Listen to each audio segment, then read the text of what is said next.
Trending star Khesari Lal Yadav का इस सावन का दूसरा गाना आज सुबह में रिलीज किया गया है भाई। मैं आप लोग को बता दूं कि जिस गाने का नाम है कजरवा।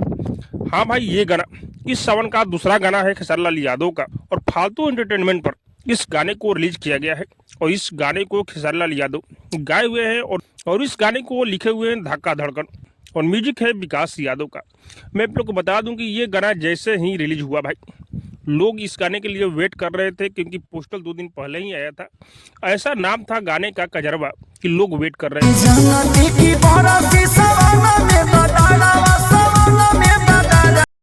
जैसे ये गाना रिलीज हुआ भाई, इस गाने पर न तो व्यू बेहतरीन है और न ही लाइक मिला है भाई। मैं आप लोग को बता दूंगा कि खेसारी लाल यादव का गाना बेहतरीन आता है सावन का, लेकिन ये जो गाना आया है भाई, रिस्पॉन्स अच्छा इस गाने पर नहीं मिला है। तो पता नहीं खेसारी लाल यादव के फैंस क्या कर रहे हैं भाई, क्यों खेसारी भैया के गाने को आजकल पसंद नहीं किया जा रहा है।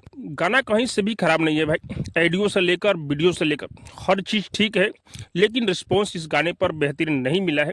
मैं आप लोग को बता दूं कि 13 घंटा हो गया इस गाने को रिलीज किया हुआ, मात्र 2,71,000 व्यू आया है भाई। बाकी आप सब इस गाने को एक बार जरूर सुनिए भाई। और हाँ, आप लोग को क्या लग रहा है कमेंट करके जो बताइएगा। और अब तक मेरे चैनल को सब्सक्राइब नहीं किए हैं तो सब्सक्राइब कीजिए, लाइक कीजिए, शेयर कीजिए, क्योंकि मैं भोजपुरी का अपडेट आप लोग तक पहुंचाता रहता हूं।